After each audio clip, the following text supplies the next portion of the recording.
1 in 6 Irish adults has very low levels of literacy.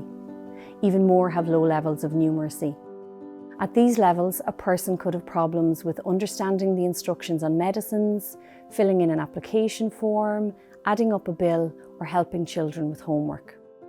The National Adult Literacy Agency is a charity that works to ensure people with literacy and numeracy difficulties have access to educational opportunities and can fully take part in society. Since we were set up in 1980, we have supported many people return to education to improve their reading, writing and math skills. Very often this has life-changing benefits.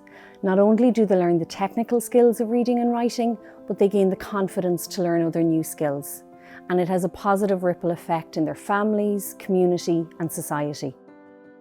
Today, to mark the 40th anniversary of the National Adult Literacy Agency, we are launching Voices, a wonderful new collection of short stories and essays edited by one of Ireland's best-known authors, Patricia Scanlon, and published by New Island. And what better way to mark our 40th anniversary than to hear some of the stories from Voices. I had a dream about you last night. At the sound of Juliet's voice, Sarah's shoulders tightened with tension. You had a dream about me, Aunt Juliet? Joe asked. He was eating cereal. He put down his spoon. What dream? I dreamed of a snow wolf. Juliet leaned closer to the little boy. Her voice dropped low. The snow wolf was running and leaping through deep white snow, glad to be alive. Where was I? Joe asked. You were the snow wolf. So now I know. A snow wolf is your spirit animal. And Joe, it is an incredibly powerful spirit animal. It means you have an appetite for freedom. Sarah wished there was a polite way to tell someone who sat in your kitchen and lived in your house to shut up. Not someone though, Juliet. Juliet was her husband Richard's younger sister. She had dark purple hair and the word fearless tattooed on the inside of her arm. Juliet had come to live with them 6 months ago after yet another failed relationship. What is a spirit animal? Joe asked. Sarah closed the lunchbox with a snap. Joe, finish your breakfast. You need to hurry for school, she said. Your spirit animal is the shape of your soul, Juliet said. It is your guide and helper in this world, but also in the other world. Joe, come on. Sarah felt irritated by Juliet's silly talk, so her voice was snappish. Joe looked up at her too fast and said, What's wrong? Nothing, Sarah said. Nothing's wrong, but we're going to be late. Okay, Joe said. What is your spirit animal? He asked Juliet. A black panther, Juliet said. Of course it is, muttered Sarah to herself. No way was it going to be a mouse or a sparrow. She went upstairs. Richard was tying his tie. She's supposed to be looking for a job, Sarah said, but all she ever does is meditate and cook horrible desserts made with coconut sugar. I know, he said, I buy the ingredients. They cost a fortune. So stop buying them. She can buy her own. We're not making her pay rent because she's your sister and you feel sorry for her. Sarah, she can't afford to. You know she can't, Richard said. But it's been months. She doesn't show signs of ever leaving. Give her time. She's so good with Joe. He loves having her here. She fills his head with nonsense, Sarah said. She talks to him about his aura, the healing power of the mind, how he can do anything if he visualizes it. But he likes it. Maybe, but it's not good for him. He should be outside playing with other children, not in with her, painting pictures of his aura. Back downstairs, Sarah picked up Joe's coat. We're off, she called from the front door. She wondered would Juliet clear away the breakfast things or leave them there for Sarah to do when she got back from work. In the car on the way to school, Sarah tried to prepare Joe for the day ahead. This was what his teacher, Miss Ryan, had suggested she do at their last meeting. She said it would help Joe to settle. You have your hurl and helmet, Sarah said. It's hurling practice today. Yes. And you're reading in the morning before little break. Okay. The way he didn't complain hurt Sarah more than if he had protested. She felt she was driving a small, scared prisoner who had learned not to thrash or fuss. Every day when she arrived at pickup time, he was waiting for her, his bag on his shoulders. Around him, other children played. Not Joe. "Let's go," he always said as soon as he saw her.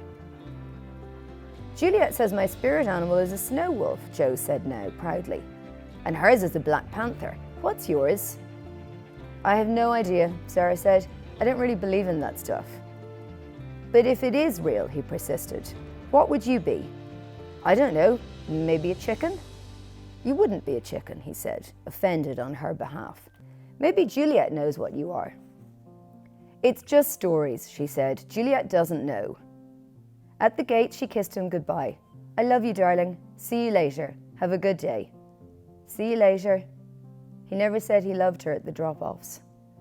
Sarah watched him walk across the playground alone.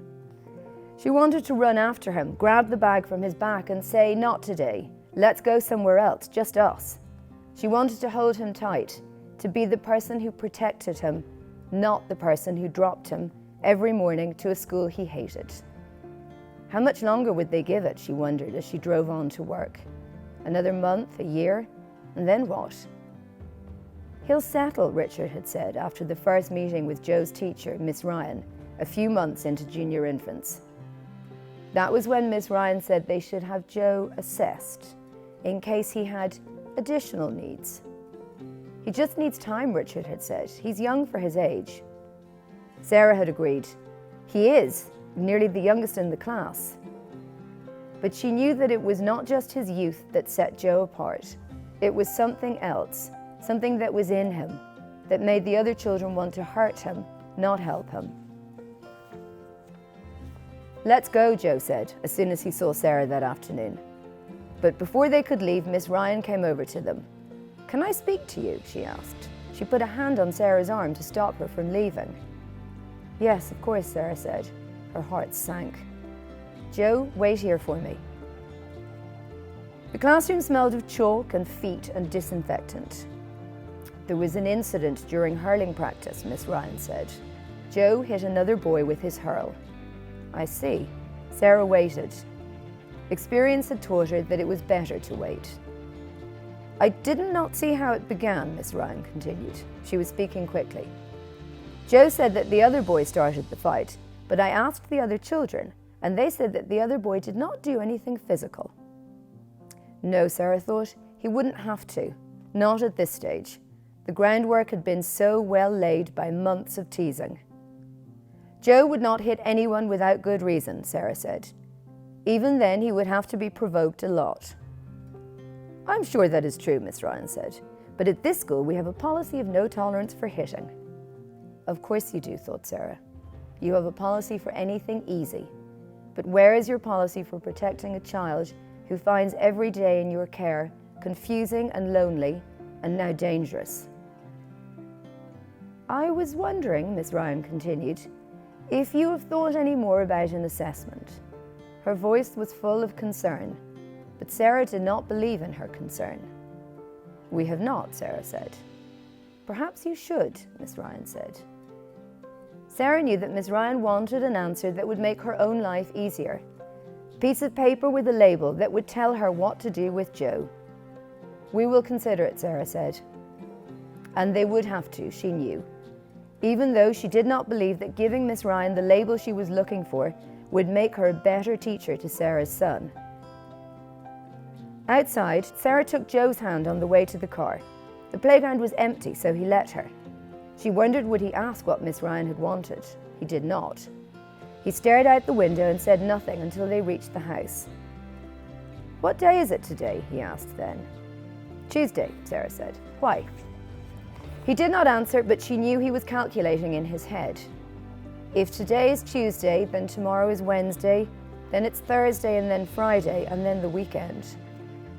Her heart ached at how much he wished the weeks away. They went into the kitchen where Juliet was baking. She had cleared the breakfast bowls, but there was cocoa powder on the pale wooden countertops, and some of those dried red berries that she ate that stuck to her teeth. "I'm making chia seed brownies," she said to both of them. "Do you want to help?" she asked Joe. "Yes, please," he said. "Can I stir the bowl?" She pulled a stool out for him and lifted him onto it. "Of course you can. It's hard work because of the chia seeds, but they have loads of protein to make you strong." Sarah watched them. Joe's head was bent over the bowl and he stirred the thick mixture with a wooden spoon. The mixture looked disgusting, Sarah thought. Juliet put her hand over Joe's to help him. "That is very good, Joe," Juliet said. And Sarah, just as she had known that the concern in Miss Ryan's voice was fake, heard that the love in Juliet's voice was real. "Juliet, tell me more about Joe's spirit animal," Sarah said. "A snow wolf? What does that mean?" "It's a really powerful sign," Juliet said. Joe stopped stirring and turned his head to look at Juliet. "Go on," said Sarah, pulling out a stool. "Tell me all about it."